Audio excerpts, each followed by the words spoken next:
Hey, welcome everybody to the Making of an Exception podcast.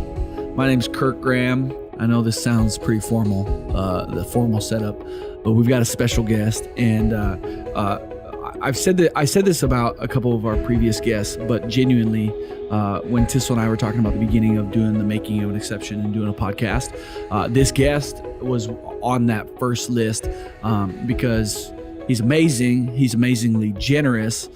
He's a businessman, building a business, but and really in the trenches of it, even right now. And God's doing some cool. There's cool stories that are coming from it, which is so cool. Our guest is, long story short, Steve Weigel. Yo, thanks for being here, man. How you doing? For real, thanks for being here. Dude, stoked to be here. When you called me a businessman, I was like, is that okay? This is so weird. But it's true. I still feel like you're doing I'm business. 14 years old, just like trying to figure stuff out. I'm just like, what's going on? That's good. I think most people do. I was this will go deep real quick. Here we go. I was saying like I forget who I was telling, but like half the time in life I still feel like a little 6-year-old kid, like with the same insecurities, like at times, like the same things that I grew up with, like same fears, same things. Like now I've overcome a lot. I'm not saying I am, but sometimes you feel that way. So isn't it crazy how when you look at other people who are in business, you feel like they're like the successful one and you're just like, man, that person just has it. They're like, got to figure it out. But like everyone also, they also probably feel the same way. We're all just making it. And I just try to like figure out how to like, and I'm not even that insecure, but I almost enjoy it in a way where it's like, yeah, I'm not the corporate businessman. Yeah, totally. I'm like still the young guy that's like, and that's literally why you're here, is because there's people listening that see what you're doing on the outside. Like people know who Steve Weigel is. People know what Ivy Longboards is, which I didn't even say. Steve Weigel started Ivy Longboards, builds longboards, sells them. Now they're all over the world, and it's a growing business, which is awesome. You also are one of the founders of Honest Media, and brand strategists, things like, is that the right title? Yeah. Helping strategize the brand. We're so new. We're still trying to figure out titles. Yeah. We're like a year old, so still fairly new, and things have happened really, really fast. So we're just like trying to play catch up, Yeah, and Tissel's in the room. He's in that mix too. Tissel works out of that office and all that. But the stuff you're doing is so creative. People know who you are. But from the outside in, I think most people would think like, oh, he's a confident dude and he's doing it. But I love how you started. You're like, I still feel like a 14-year-old kid, just trying to figure it out every day. Tell us about Ivy first, and how that started, why you named it Ivy, and kind of what the goal was and is as you continue to build. Yeah. So when I was in 2014, the band that I was in for like 8 years started winding down. And it was just time to be done. We were getting older, and I was a drummer. Yeah. Oh yeah. Yeah. Played all over the country, like 200 shows a year in our busiest years. Yep. And it was great, but it was always just like, I wanted to always do something else. Yep. And at the end of that, it was winding down, and I was like, I'm going to build a board just for fun. Yeah. And so I built a board. I gave it to a friend and just wanted to, it's just like a fun thing. It's like, oh, build a board and give it away. So I gave the board away, posted a picture online, and people just started ordering them. And it was never my goal to like start. They were like, I want one of those, because you didn't have a website to sell. No, nothing. It was on Facebook. It was like, hey, can I get one of those boards? Yeah. And I was like, okay. And I think the first week I had like 20 orders. No. Yeah, it was crazy, dude. And I was just like, this is ridiculous. And then I started getting emails from like people I didn't know, and I was like, whoa, this is cool. Yeah. And I'm not even like a huge skater. Like when I was young, I rollerbladed. I like had aggressive skates and went on like the half pipes. What's and the stuff. brand? Like K2? K2. Yeah. K2. That's what's up. Rosignol. Dude, I grew up. We like our whole neighborhood, the block. There's so many kids. We all skated, but there's one kid, Gunnar Gray, and he was the rollerblader. You guys all make fun of him? No, he was cool. Like he was dedicated. That's a lie. Actually, he went farther skating, like rollerblading. Yeah. None of us did anything on a skateboard. So yeah. Oh, dude, legit. I loved rollerblading, and when I was, but then because I could never keep skateboard under my feet, it just never worked. Yeah. And then when longboards came in the Midwest, when I was about 15, me and a buddy Jeremy, we're like, we gotta get some of these. So we bought some, and I still have my deck. The original. The original. It was a Sector 9. Yeah. That was all there was. Yeah. And I loved it because I could just cruise. I could just like surf. Yeah. Very much more my style. Yeah. And so I bought it then. So yeah, I was just like, I grew up working with my hands. My dad's a carpenter. Yep. And so I always wanted to build a board, built one, gave it to a buddy, posted a picture online. People just started ordering them. Yep. And I didn't even name the company. I think I like had a wood burner that I bought at Menards. I just wood burned a W into the boards because I wanted them to be marked in some way. Yeah. Some sort of sign branding or your art. something. Yeah, for sure. And then this woman that I know, her name is Ivy. She's like a 52-year-old Puerto Rican, just spicy Puerto Rican woman from Florida. Yep. I met her on some sailing trips that I went on in the Caribbean. She ordered a board. Yo, let's circle back on the sailing trips because nobody says that. I just met a lady on some sailing trips that I had in the Caribbean. My brother's a pilot, and there's this event in the British Virgin Islands called the Interline Regatta, and it's for pilots and flight attendants from all over the world. And it's just an entire week of just debauchery. It's so crazy. Like when you go there, it's just like, so people sail during the day, and then at night there's a theme party every night, like at a local beach. And so there's like James Bond party, Austin Powers party, ABC party. You know what that is? No. Anything but clothes. So people wear like anything that's not clothes, like a red cup over. Yeah, you get it. Yeah. Anyway, so it's like wild. And I'm just there like, what's happening? I didn't even really drink at the time. I'm still not like a huge drink. I never got into like partying really. I was just homeschooled. And then even after that, I was wild, but I was never into like that kind of like partying. Yeah. But I just want to go. My brother, was a pilot for Delta. And so he's like, come to this thing. And I'm like, sailing in the Caribbean. That's great. So I went. It's just wild. Anyways, I met Ivy. Yeah. And she's just this amazing like woman. And I've just remained friends with her for years. Yep. She's done some other sailing trips with me. Yeah. And she's incredible. So she ordered a board. I'm like, chick, you're going to break yourself on this thing, Yeah. But she got one. And a couple weeks later, I was driving a buddy. Do you know Josh Riggs? He's like a sound guy. Anyways, I thought you might. Anyways. Yeah. I was driving Josh Riggs down to Florida. He took a job at a church as a sound guy. And I was like, oh, dang, I'll just hand deliver Ivy's board to her. So I hand delivered her board, and she had two nieces that were at her condo at the time. And they're like, dude, and the other part of the story, Ivy wanted her name on the board. So I cut her name into the grip tape. Yeah. And so it said Ivy. And then her nieces were like, dude, you should call your company Ivy. And I was just like, okay, whatever. I didn't get it. I was just like, sweet. Yeah, I should call my company, I don't know, anything, whatever. Yeah. Did you view it as call it Baya?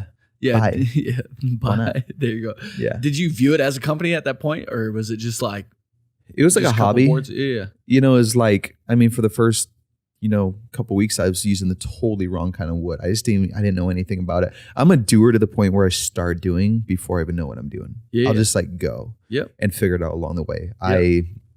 I'm like School of Hard Knocks, trial and error. Yeah. It's the most rewarding, frustrating way to learn. But that's just how I learned. Yeah. And so I wasn't really viewing it that way. Yeah. And so I was like, okay. Well, then later it came back to me as like Ivy, and then I started playing with fonts, and I'm like, that's cool. It's very simple. Yeah. And then I looked up what Ivy meant. It's an evergreen plant that represents friendship and fidelity and connection. It can grow and flourish anywhere.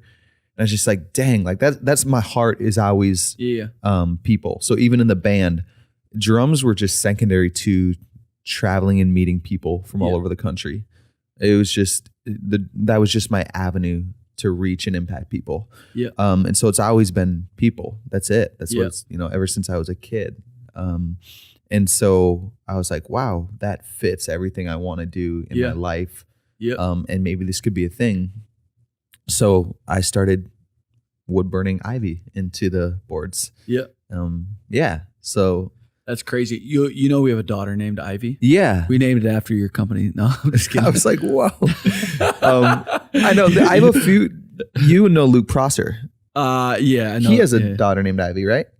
I don't know that. I think so. He's like, you got to make onesies for my kid as like baby onesies. Yeah. Did you? Say Ivy on? No, I didn't. But I've thought about it at least 100 times. I would buy one. Yeah. I would buy one. Okay. So it's gonna be a baby brand. Yeah, totally. So yeah, Ivy is just, it literally started because people started ordering boards. Yeah. And how long has it been around now? Like when did you start it? Yeah. So we actually launched a website in like 2016. Yep. So it's coming up on like 3 years. But when I first built those boards was in 2014. Yeah. So like the summer 2014, I built 125 boards, and I didn't have a website or anything. I just had a email address and an Instagram. Yeah. And people were and so every board was built through someone emailing me saying, hey, I want a board. And then I would just say, cool, tell me about your life. Let's put a part of you into the board. If there's like a piece of you in the board, it'll be more than a board. It's like a story. It'll mean so much. Yeah. So every board was like a series of like 15 emails back and forth with people. And I've met, a lot of the people that, first started emailing me. Yep. I in my travels, I've been like, oh, I remember there's that girl from this city. I'm going to call her up and see if she wants coffee, or like hit her up on Instagram. Like, so everywhere you've shipped a board, you kind of remember those cities. Yeah, I mean, especially in the beginning. Now it's like I can't. I'm still in the mindset that I know every single person that orders a board. So whenever I get a board order and I'm like, wait, who is that person? Did I interact with them on Instagram? Oh, I did. How did they find out about us? It's so weird because it's bigger now, but it still feels. Yeah. 2 days ago, I got an order from Switzerland, and I was like, why? Like, how does this person know? How did it happen? Like, and what made them feel compelled to like invest? Like, my boards are all handmade. So they're not like cheapy board, not like $100, like $250. Yeah. They're all handmade, hand painted, hand stained. Everything's done by hand. So it's like, what compelled this person to feel like connected enough to the brand to like want to like invest? Did you get a hold of that person yet? I email every person that buys boards. So I send like a personal email and just said, thanks for the order. Your board's being made right now. So I make every board to order. Yep. So I don't even start a board till I get an order. It's one of them quirky things where I just love the idea that every board has a name. It's so interesting that how you live your life, you jump into things and then you figure it out. Yeah. But when it comes to like taking care of somebody else, it's like you're not going to touch it until you have like the details of how to make it as special as possible. Like, it's like opposite. But so anyways, this is crazy. But how do you so this is a business question, then we'll jump into like your actual life. But like a business question would be, how do you how is it growing in success when you have to like when there's that level of care and that level of like finding out about people's lives, and it's to order, and it's like I mean, it's special, it's emails every single, like how do you scale, and how do you like and my guess is you're like, well, because you need to live, but it's also not about money, and it's not about like that. Like, it's cool you started this by saying you've always been about people, but it just seems like how you're building is so anti-business, Yeah, that's a great question, and one I don't have an answer for. Yeah. Because the brand has, I think there needs to be different there's to be different ways to gauge success. Yeah. And one of my big gauges for success is impact. Yep. And so like financially, it's not like we're just rolling in money. It's right. like I'm still putting money into the brand, Yeah. But I've never been overly motivated by money. Yep. And so I would love to have money someday. I'm not against it. I want to buy a Tesla. Yeah. Yeah, for sure. That's like something I want to do, Yeah. But you know what I'm saying? It's like, but it's not never at the been, expense. I don't want to be driven by it. it. I don't want to go like, okay, I want money, so I will do this. I always want to act under the idea that like, when I was like 12 years old, I had this idea that if, I didn't know what I wanted to do. Like, my brother wanted to be a pilot. My sister wanted to go into business. Yep. My other brother wanted to join the army, and they all did those things. And I remember being young about the time when I should start dreaming about what I want to be when I grow up. And I just remember being like, I just want to be happy. And if I'm happy, then I'll be successful, not the other way around. And I was so young, but I still remember that thought like yesterday. Yeah. And so I was just thought like, man, if I can be happy, I'll be successful. And I've kind of carried that into my adulthood. And it's kept me from making any real money in my life. Yeah, crazy. But it's brought me a lot of happiness and a lot of experience. And I know people that have made a ton of money and they're not super happy. Totally. And that's not to say that, money isn't, I don't ever want to bag on money. I've actually in the last year, I've come to a lot better place with money, because growing up, I saw either people like my parents who didn't have a ton of it, Yeah. But they were just great, just amazing people, Yep. or people that had a lot of it and they were assholes. You know what I mean? So it's like, I just always had this idea that I'm like, well, I don't want to be that. Yeah. And so I'll do this. And then I lived in Thailand for a while, and I saw people with nothing, and they just were so happy and so content. And I was like, well, I don't need money. I don't want money. So the first couple of years of Ivy, I was like operating under the idea that I didn't want money, and I was trying to build a business. It's so stupid. Yeah. And so I've gotten a little bit more healthy place with that, where I'm not just like outwardly against it. Yeah. I would love to have money one day, but up until now, I've just gone, how can I make impact? And I keep at the forefront of my mind every day, like, I want to change the world through my company. And I think like that's more of it. I think people are more driven by impact than they are by money. Yeah. Even though money is like, you have to have money to live. But I think if people were just knew they could live, and they were just going to be fine, people would be much more driven and much more motivated by impact. Well, I think that about most people. Totally. I see it more as like a long play. Like if it's just about the money, like, then the plays you do in business are short-term plays, because it's like, how do I make the most money as fast as possible? Yeah. And if money is success, like, how do I get successful as fast as possible? Like for you, it's a long play, believing that impact, having the biggest impact, will bring the most success and will also bring money. But success is not money. It's impact. So I think it's awesome. Like, it's a long-term play. Totally. And then to go back to your question, I guess, I'm still building like all the boards to order in that way. And you're saying, how can you, from a business standpoint, other parts of the business have developed. So now it's just the Ivy brand, and under Ivy longboards live under that. But there's also Ivy skateboards, and then Ivy Adventures we just launched in January. No way. I didn't even know that. Yeah. Man, I should have done my research. No, dude, this is great. Yeah. So what's Ivy Adventures? Yeah. So we're taking people on trips and adventures. And you're not doing any ABC parties though, for sure. We're not in any near future. Maybe down the road, the brand could evolve. You never know. Okay. Yes. But so the brand could evolve. Any good brand can evolve. That's true. And change. And so who knows? You never know. Yeah. Okay. So what is it? Yeah. So Ivy Adventures, we're taking people on trips and adventures. And Ivy is about community, adventure, and belonging. It's what it's always been about.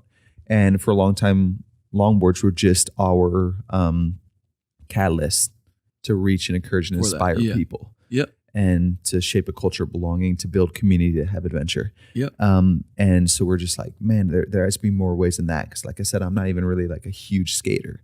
Yeah.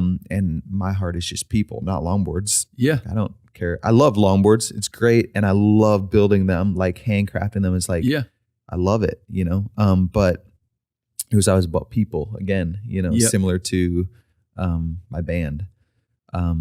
And so we took a trip in November. I took, me and Corey, my business partner, took 11 people sailing in the Caribbean.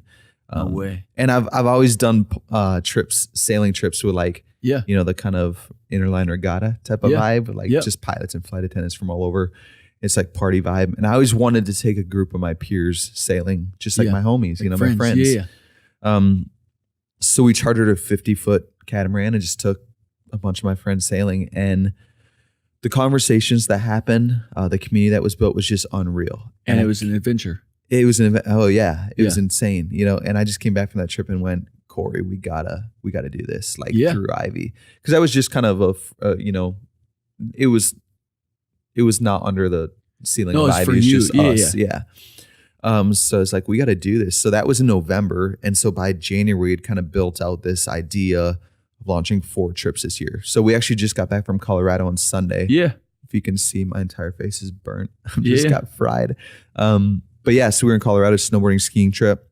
We're doing a trip to Tulum, Mexico. In a couple months, and then we're doing an up north trip here in Minnesota. And then we're gonna do another sailing trip. Like, who signs up for these? So we're not like making trips that like John from the U of M is gonna come on and just get hammered and just hook up. I'm not building just like trips for like anyone, even though I think anyone could go on them. I'm trying to curate them for the Ivy community. So it's more than just an adventure. It's about connecting with others. It's about inspiring others. Like I say at the beginning of the trips, like there's no trash talking on these trips. Like we're here to love each other and lift each other up. Yeah. And Ivy's not a Christian brand, No. like at all. I've been careful to not make it like Christian-y because I want the people I have a heart to impact is just nasty, dirty, gross people like myself. Yeah. But you know what I mean? Like I'm not trying to just attract other Christians. Yeah. I want the people that are like a little bit uncomfortable to be around or that, you know, that believe different than I do. And I want that to be my story. Yeah. You know, I want that to be, and I want that to come through the brand. Yeah. So the brand just exists to love and encourage people and lift people up. And and so that's what I hope to do through the trips. You know, I obviously want them to be like a really fun, adventurous, wild, just wildness, you know, just pure wildness. Yeah. But also like I want people to leave different than when they came. Amazing. So Tissel, we hitting one of these adventures? Yeah? He's shaking his head. We'll do it. What? Mexico. Are you really? Let's go. He's thinking about it. Let's do it. Okay, so dude, I think it's incredible, and I didn't even know the adventures thing. That's just amazing. Thanks, man. Because I've actually seen it. It's like almost like a new field. Maybe it's not a new field because I might just be ignorant, but like a new field of like you're like a tour guide, but except for vacations. You know, like fun like adventures. Yeah. Yeah, I mean, I have to change the way I travel because I usually travel without any plans. And so now with leading a group, I kind of got to like make some. Yeah. So, but I still want there to be an element of like surprise unknowns and like things like that. Yeah. So I'm still trying to figure it out. I'm still trying to figure out how curated the trips need to be, what they're going to be. I want them to be like, snowboarding was great. And it was super fun, but I think that the really unique thing about the sailing trip is like people my age don't do that. Yeah. Like sailing's a man's sport. Yeah. You know, and so I think that was really, really unique, you know, for people my age to have an opportunity to even do that. Yeah. Like we had our own boat. We weren't like on a big cruise ship with like maids or like people cooking dinner or you're the only person. Like we were sailing it. You're the only person I know who sails. Like I don't know. Yeah, it's crazy. We also live in Minnesota, so there's not a lot of sailing opportunities.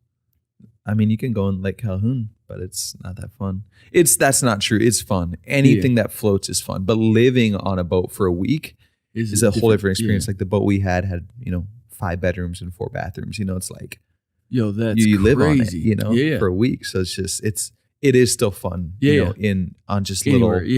Yeah. But living on a boat is a whole different experience. It's incredible. Yeah. So that's how you built Ivy. That's kind of what's coming up next too.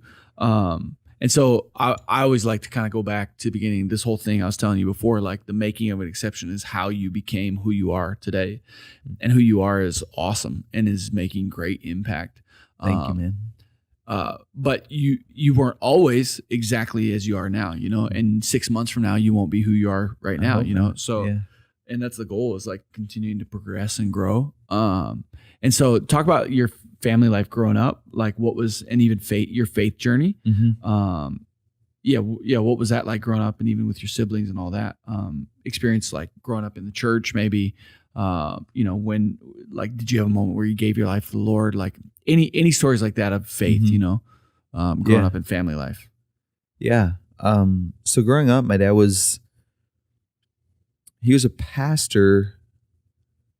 I think when I was very young, he was a pastor, but he also was like a house church. He's very small. Yeah. But he's also a carpenter. So he's just like basically Jesus. Basically, yeah. No, my dad's incredible. Both of my parents are insane. If you want the answer to how I am the way I am, it's just like my parents. My dad is very like calm, just like full of wisdom. Always like set such a great example, but then let us screw up. Yep. And then when we did, he was just there.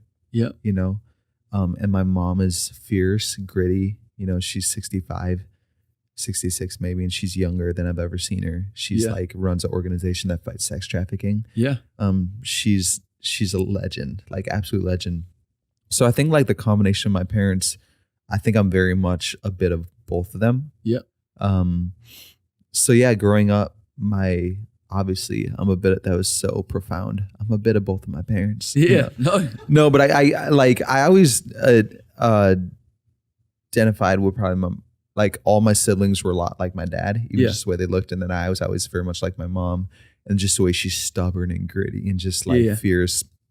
But growing up, I feel like I'm seeing more. My dad always brought so much wisdom into my life, and just like calmness, and I feel like I'm starting to like pick up see a little bit more of him and myself now. But yeah, so pastor, there's a time throughout my younger years where that small church that he had closed, and then he wasn't pastoring for a while, but we're always involved in the church in some way. I remember going to youth camp one day. I look at people who like don't believe in Jesus, and I'm like, man, if I didn't grow up in this, like I wouldn't either. Yeah. If I didn't experience some of the things that like I experienced. I remember being at church camp and being just like so pumped up. You're there for a week. Yeah. And I remember my friend, the first days there, he sprained his ankle. And so I remember one night we're like up worshiping. Yeah. And we were all jumping up and down. It's like praise and worship at church camp. You're just amped. And he's like, man, I wish I could jump. And my ankles just hurt so bad. And I didn't even think about it, but I just said, touch my clothes. And I remember that story where the woman at the well touched Jesus' clothes and she was healed. And he's like, what? And I'm like, just do it. And I didn't even think, it wasn't like a thought. It was just like, I had the faith, A, of a child, and B, of just like being at church camp, pumped up. And he touched my clothes and he was healed. Immediately he started jumping up and down. And so like I grew up seeing stuff like that. Supernatural stuff. Yeah, I grew up, my dad was self-employed. I remember one time I was listening to my parents kind of just, they were worried about money. My mom was a stay-at-home mom. There's six of us kids. Yeah. And so she had a full-time job and she homeschooled us. So like she was full-time plus. Yeah. Mom. Yeah. And so my dad, she was just like, Dave, we have bills coming up. Like, how are we going to pay this bill? He's like, I don't know. She's like, we got to buy groceries. We have, 6 kids. My dad's like, I know, and all of a sudden the phone rings, and it was a job he had bid like a month ago and they just didn't get back. Yeah. And they wanted him to do it. And it was like a couple months of work, and they're just like, praise God. Yeah. And they're like, wow, that's so amazing. I can't believe. And then the phone rings a second time, right at that second. And it was another like job that came in. Yo, that's crazy. And they're just like, what? Like, as we're talking about this, just 2 huge jobs. And so you were a kid just watching that happen. Yeah. Knowing that your parents are giving credit to God. Yes. Like, these are miracle moments. It rang a third time. It was another job. No. Yeah. 3 times. And so I think about like atheists and people who just don't believe in Jesus. I'm like, yeah, totally. Yeah. Like if you never saw it or experienced it, why would you? Because the story of a God loving us like he does, like just unconditionally, like is insane. It doesn't make sense. Yeah. I think. And so without some sort of revelation, I go, I don't think, or growing up with what I experienced, I go, it's actually insane. Yeah.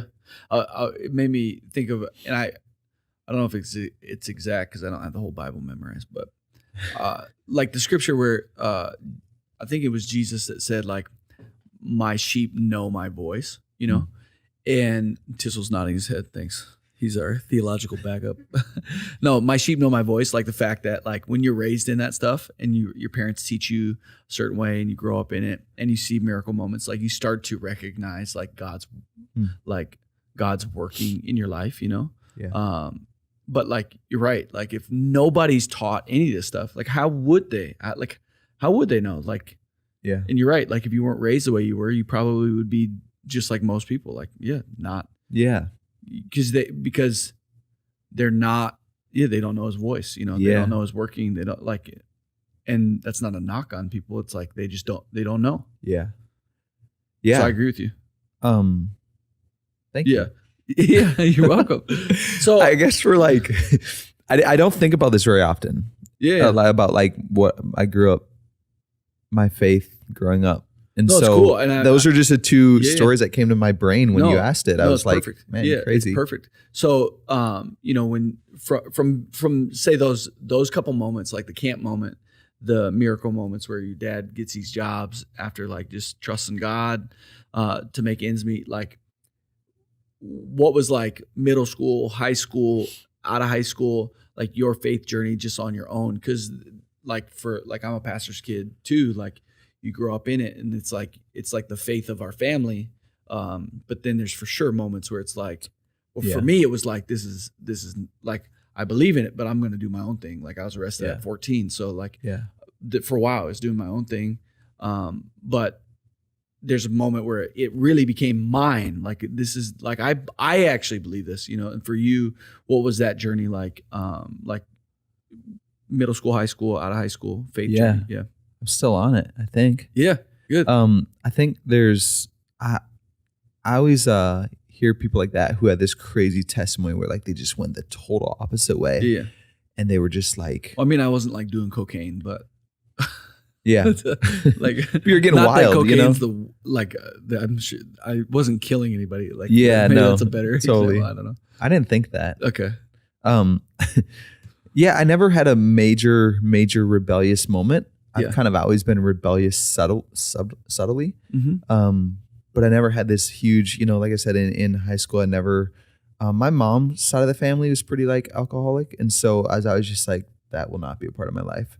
Yeah. And so I didn't go down the party route. Yep. I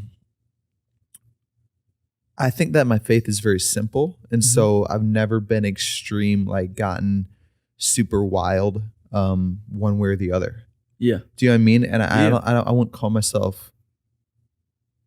Yeah. Some people might be like, well, you're lukewarm because you either need to be like saving 10 people every day or you're not doing enough. Yeah. I've always just been very kind of like, even, and I've obviously had moments of like discovery and just being like, whoa, that's so cool. But I don't need I've never needed a lot of, I don't have that many questions. Yeah. I have questions for sure, but they're mostly to the church, not to like Jesus, Yeah. And so, growing up, I grew up homeschooled, but, I was friends with everyone. Like, I don't know how that happened because I'm trying to figure out if I used to be extroverted and now I'm introverted. Yeah. Or if when you're young, you're introverted and you just don't want to miss out. Yeah. Yeah. I mean, because I'm very introverted right now. And I'm like, man, when I was young, I was just like out all the time. And so either I used to be extroverted and now I'm introverted, or I was introverted still, but I was just young. So I just wanted to like, not miss out. Like from what I can tell, I think somehow who you are is really attractive to people. Like, and that's not necessary. That's not for everybody. Like I wouldn't say that about everybody, so it might have less to do with your introversion or extroversion and more to do with the fact that you're somebody that's really interesting to people and warm, that people want to know, like. And I don't know if you agree with that or not. You don't have to answer, but that's what I can tell. Like when I first saw you, I was like, who's this dude? Like you roll up on a motorcycle, like, and I I remember meeting you, being like, man, this dude, I don't know who he is, but there's something about this dude that's like I wanted to know you, but I think people are just, for some reason, there's something about you that people want to know you. People want to be friends with you, Thanks, man. So it might have less to do with you and like your introversion or extroversion. Yeah, maybe.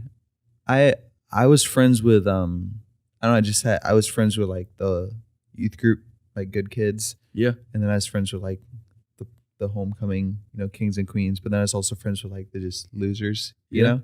Yeah. And I was friends with the engine heads because I loved four-wheeling and dirt biking. Yeah. And I was friends with the partiers because I'd always like DD them around. Yeah. And so I had like a pretty like even, like evened out, like growing up, I just saw so many.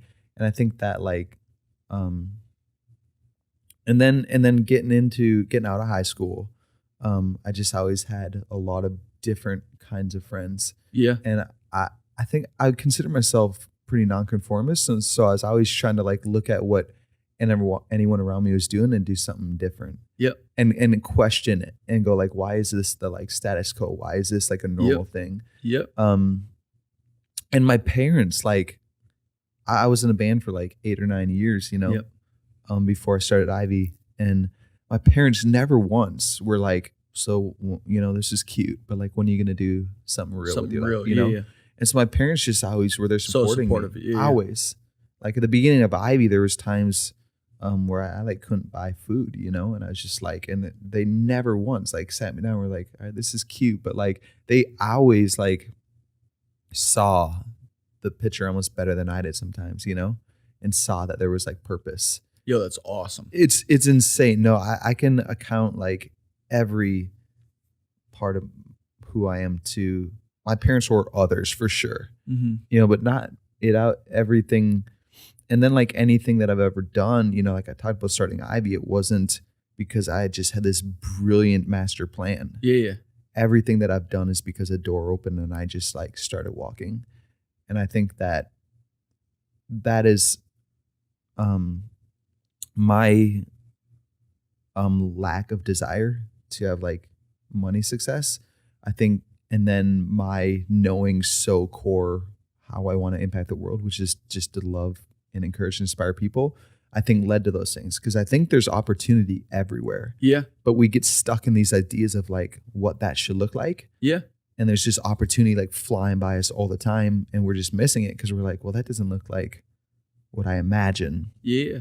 But I think if I just go, I don't care. Yeah, I'm fine to just like,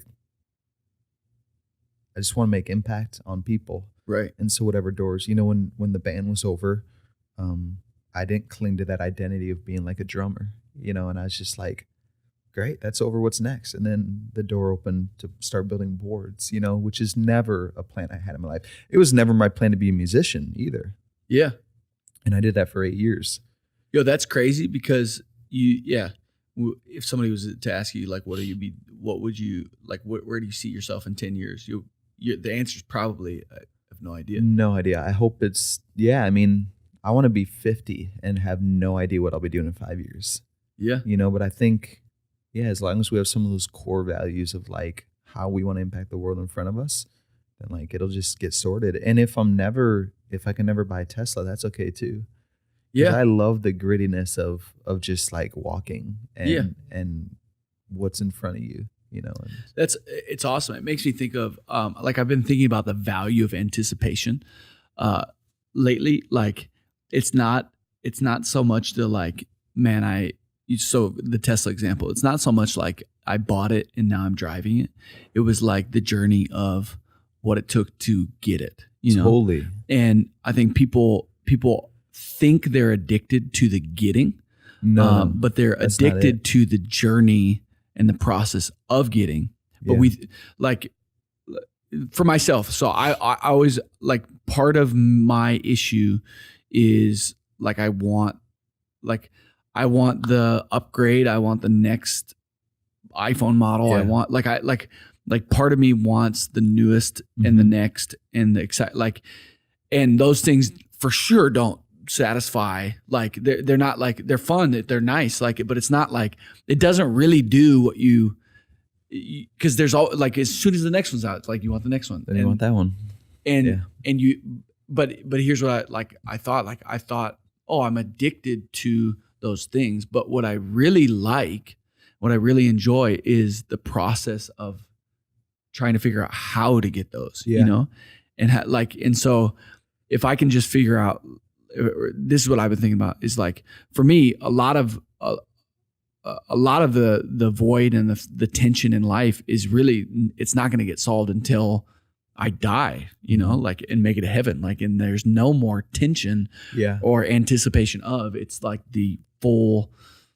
it's like the thing, you know, like, and so learning to enjoy life with tension and enjoy life of anticipation and the waiting of everything, you know? Well, I think like even though they're material, what we have to do to get is we have to work hard. We have to make money, and we have to and so I think even that's biblical, is you work, you eat. Yeah. You work, you whatever.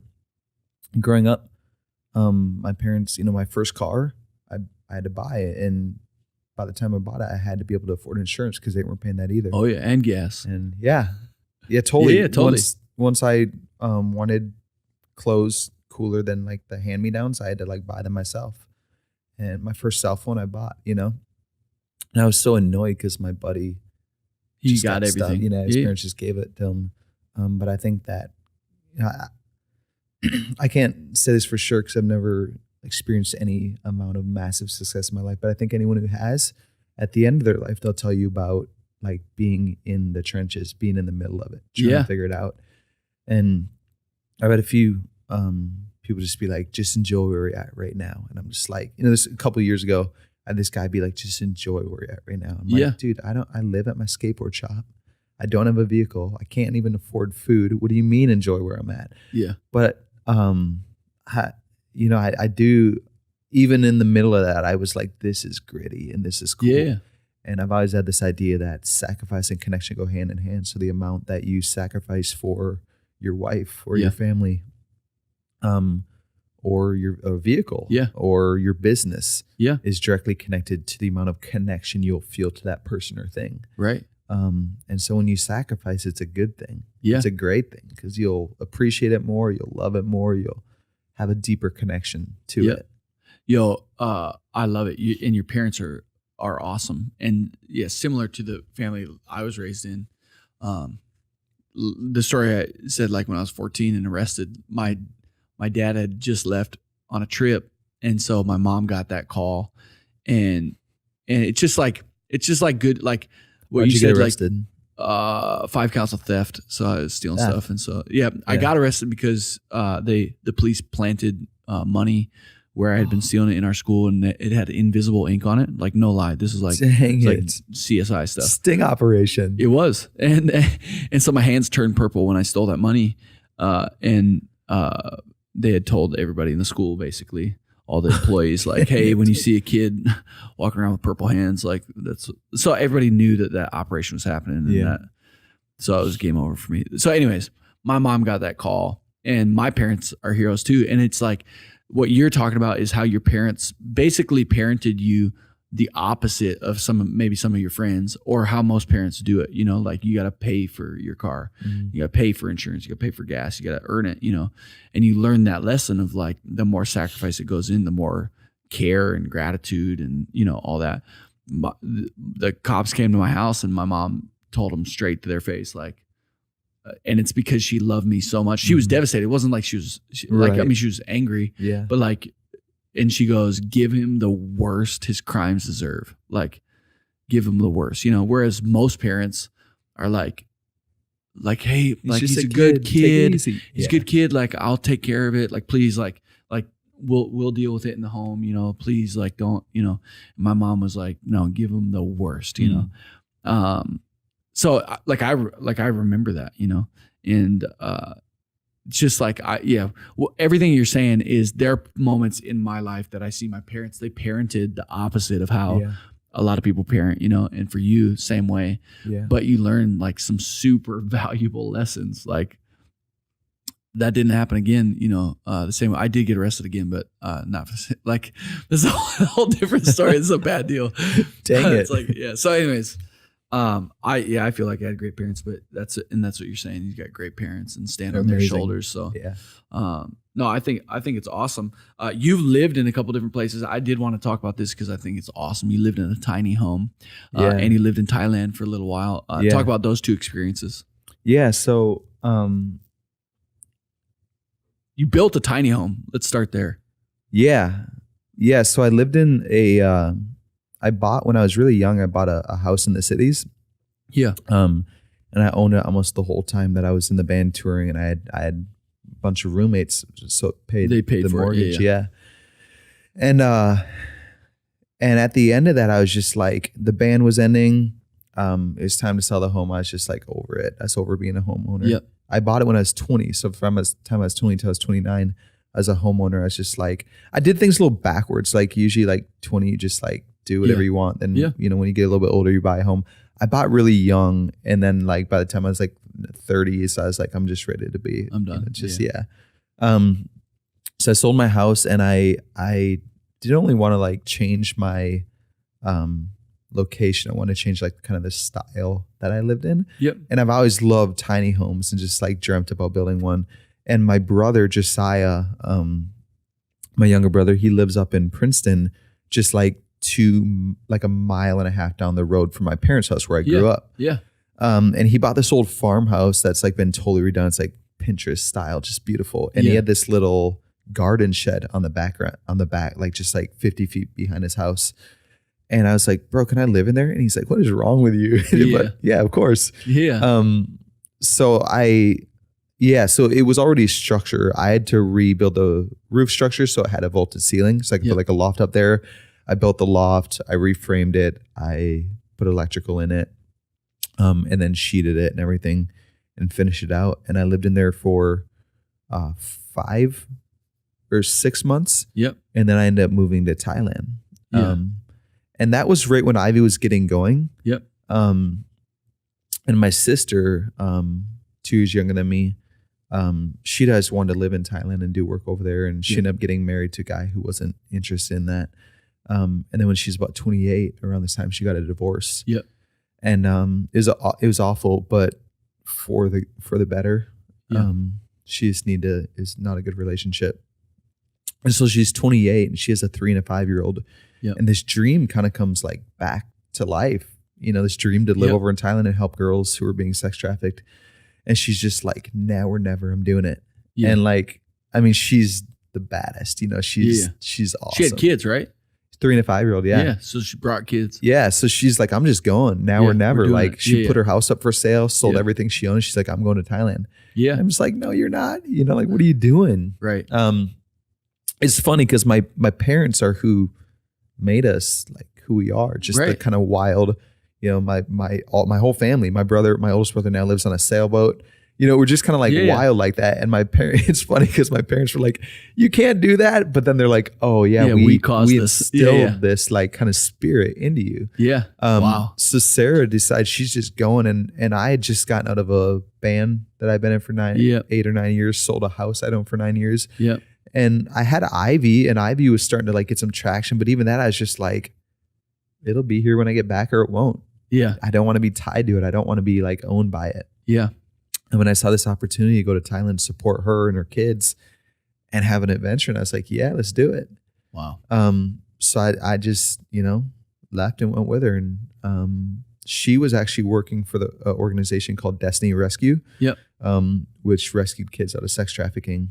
And I just went with to be the Manny. I just went with to like support her and love on the kids. And nephews. I mean, I have a picture. It's one of my favorite pictures ever, but you get every day, you know, RE3 is on the front of the dirt bike. Yeah. That is CRF 250 dirt bike that I rode everywhere up in the mountains. And Ari's on the front hanging on the handlebars and Justice is on the back, 5 years old, wrapping around me, you know? So that's just us, you know, 3 white people just riding around. Thailand. Yeah. And it was way up north. So it's like, there wasn't that many white people, you know, Americans or whatever up there.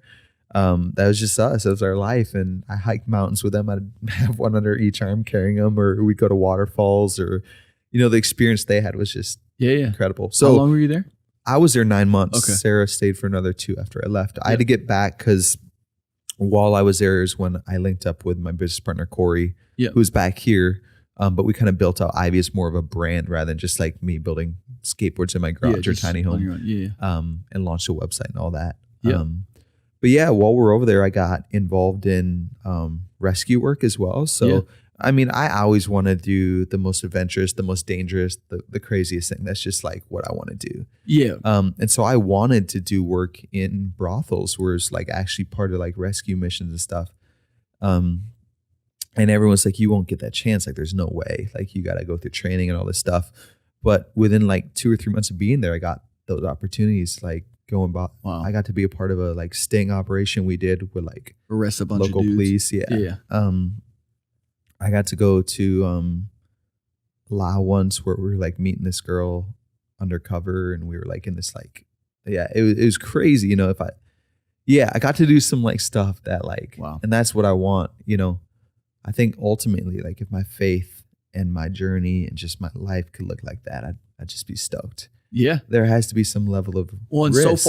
so far, your life does look like that, which is crazy. And I love like everything that you're saying about adventure and doing the wildest and the craziest, all that stuff. Like it's not for nothing, and it's not just to be wild, but it's to make impact. And that's what you're saying, like in people's lives. Like it's not for nothing. And I think, that's like what following Jesus should be. Like I'm not saying everybody has to walk into a brothel to go save a woman or to arrest some dude. Like no, like that's not but following Jesus should be like this crazy adventure. Yeah.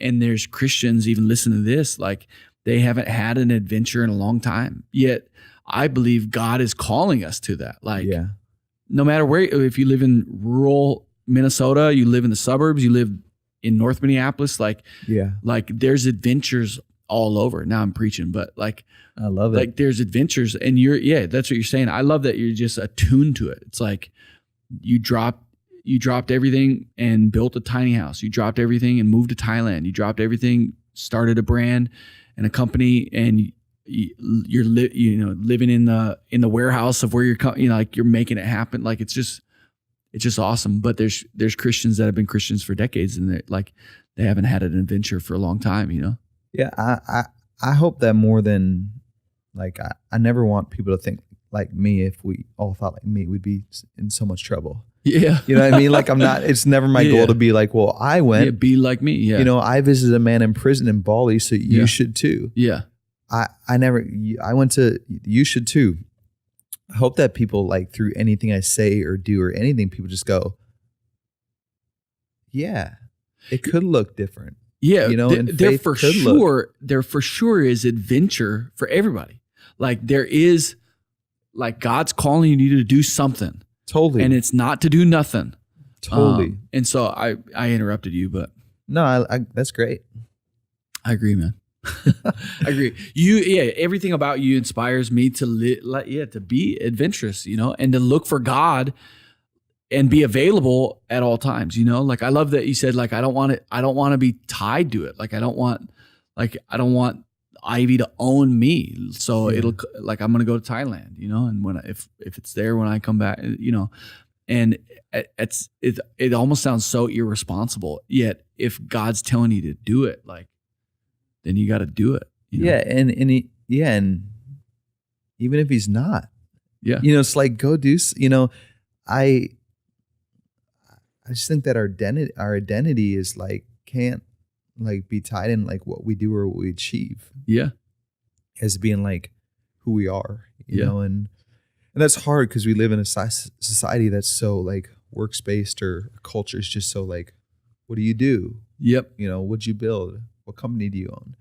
And because I'm so like, I feel like counterculture, I just want to like not own a company. Yep. Not have a cell phone. Like I like to think in another world. I just like I just have like a flip phone or don't do anything like that. But also like when doors open, like I'm gonna say yes every time. Like I'm just say yes, And when I was moving to Thailand, people were like, well, what about money, and what about work, and what about starting a family? And I'm like, well, what about now? Yeah. Like, what about right now? I have this like crazy opportunity.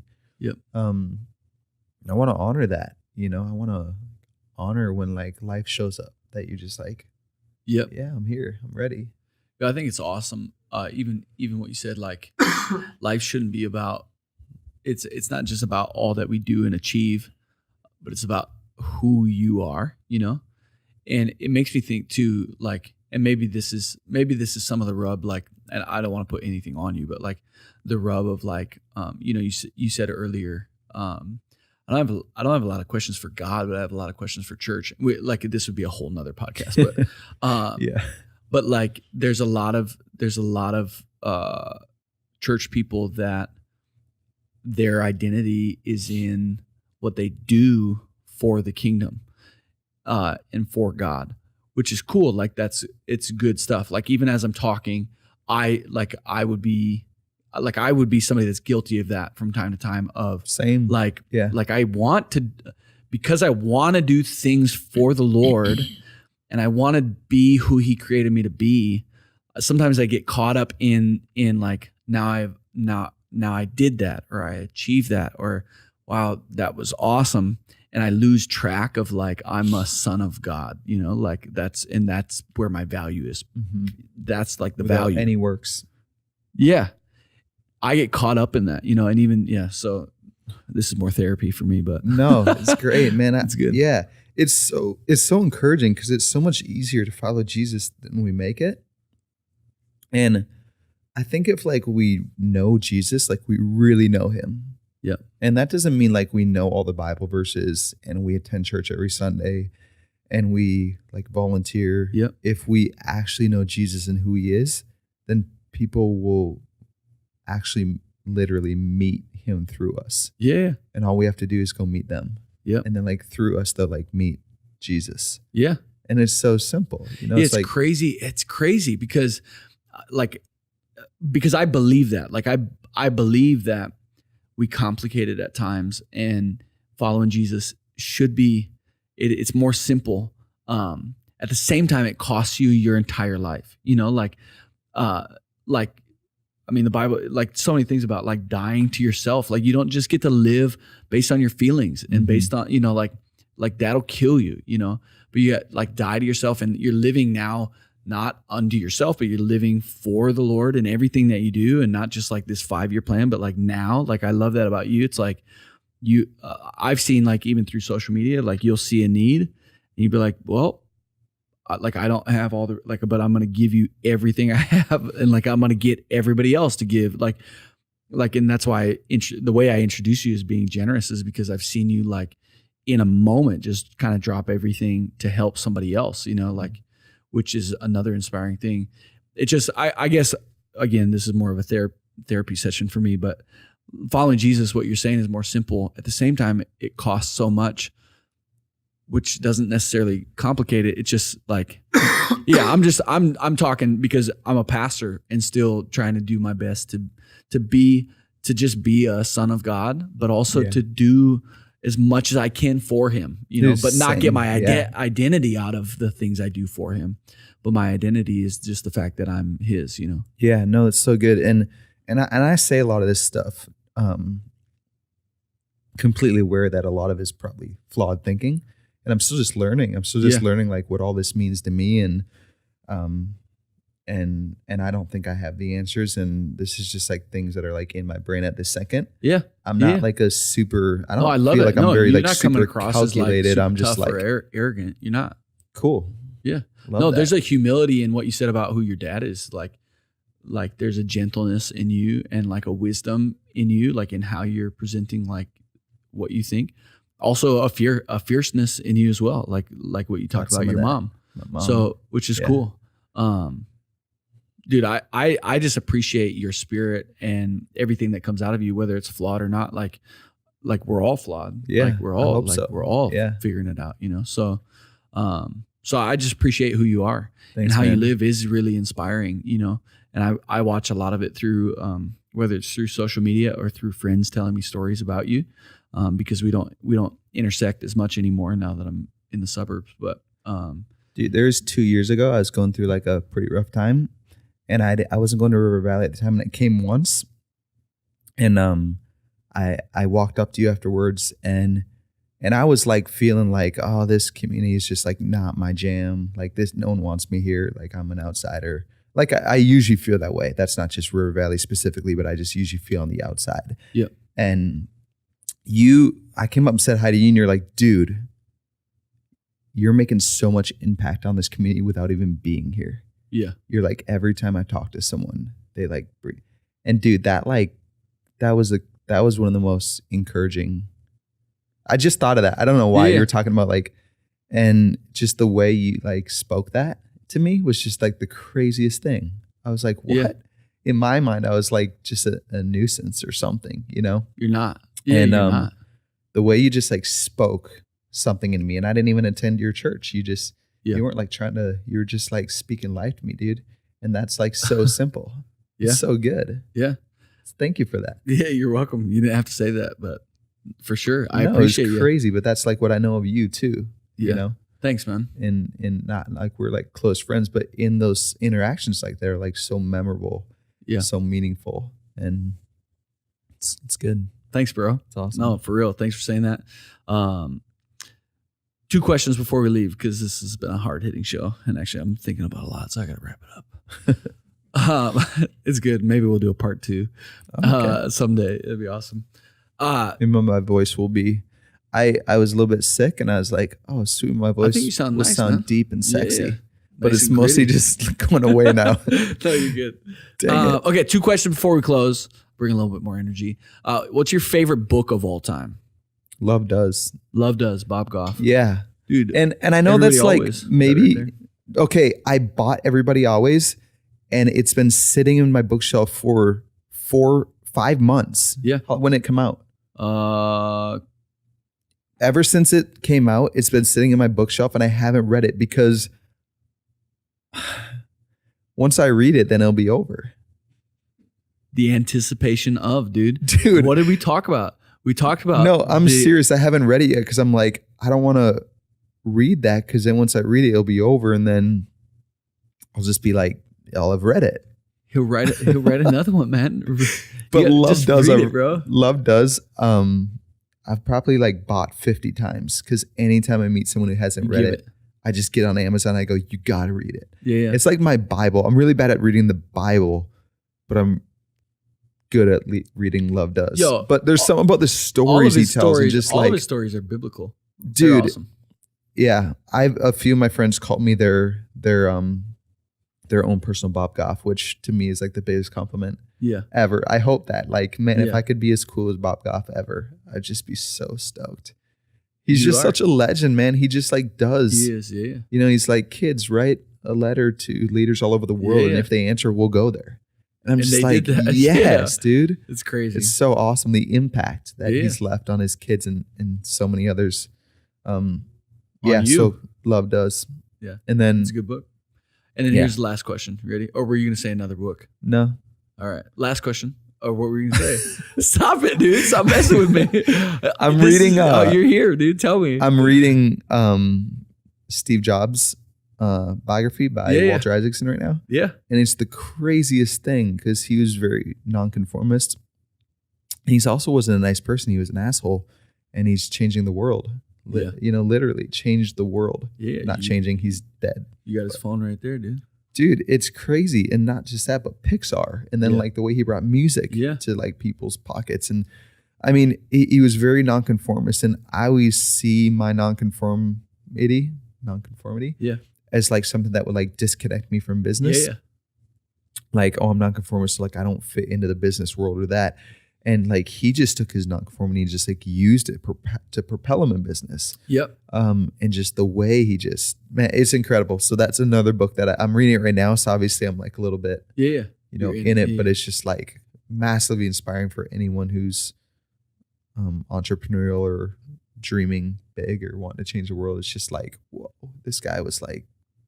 What's awesome is you can change the world. Like even reading that, I've listened to the audiobook and it's like, for some reason, it's like 17 hours long. Like it's a big book. The Walter Isaacson biography? Is it a big book? Yeah, it's like 700 pages. Yeah, that's what I'm saying. It was like 17 hours long. I've never seen the book, but I was like, man, this got to be a big book. I've never listened to an audiobook. Is that worth it? It's awesome. Yeah. I mean, I do it when I'm driving. So and then I listen to it double speed, which your mind can comprehend faster than people can talk. Yeah. So it's almost like listening to a movie. Crazy. Yeah. So anyways, so separately. But I was going to say, you can change the world also without being a jerk, you know, and that's what you're doing. Totally. Like you saying like when you walk into rooms and think you're a nuisance or think like to me, or you feel like an outsider, like, no, dude, everybody wants to be in your circle. Like people want to be in your circle. Like that's how people view you. You're not a nuisance and you are changing the world. You are making great impact. And I think it's awesome. Last question. Yeah. I think the reason I said he was a jerk is a lot of times you think to change the world, you got to be like all put together. You got to be perfect. You got to be like ethical. You got to be, and obviously it'd be good to be those things. Yep. But like even not perfect, he changed the world. Yeah. You know, and so to me, I was like, man, that's inspiring because I'm definitely not perfect. And I don't have it all together. I'm like totally screwed up in some ways. And I'm like, yeah, I can still do that if Steve Jobs did. You are doing it, bro. Thanks, man. That's awesome. Dude, I believe that. I believe that I don't think government or church or huge organizations are going to change the world. I think what's going to change the world is every single person taking what's directly in front of them and being intentional with it. Yeah, great. And so like we usually think that to change the world, we got to have this massive platform and like 1 million followers on Instagram and like all this. And it's just not true. Yeah. It's like every single person just putting some intentionality into what's in front of them at any given point. And that's what's going to do it. Yeah, and it's so cool. Like somehow it's probably the way you were raised. Somehow you are a long play person. Like somehow you think generationally instead of like, even though you live in the moment, you think generationally, which is crazy because you're exactly right. It's not about 1 million followers. It's about the fact that you could reach one person that over the next however many hundreds of years, like that one person can change the world, and you change the world through that one person. Like you can do it. Like it's generational. It's crazy how your mind works because it's a huge juxtaposition of you live in the moment, like you'll drop everything to do it right now. Let's go right now. Yet you think legacy, and most people can't do that. Like they can't think and they won't drop it in the moment because they're tied to their business or their house or their deals. So they're paralyzed. But then also they buy every next iPhone. They buy they impulse on the non-legacy stuff. So anyways. Yeah. You almost gotta like jerk yourself. Cause I think the more established I've never been super established in anything, in a business, in a relationship or anything.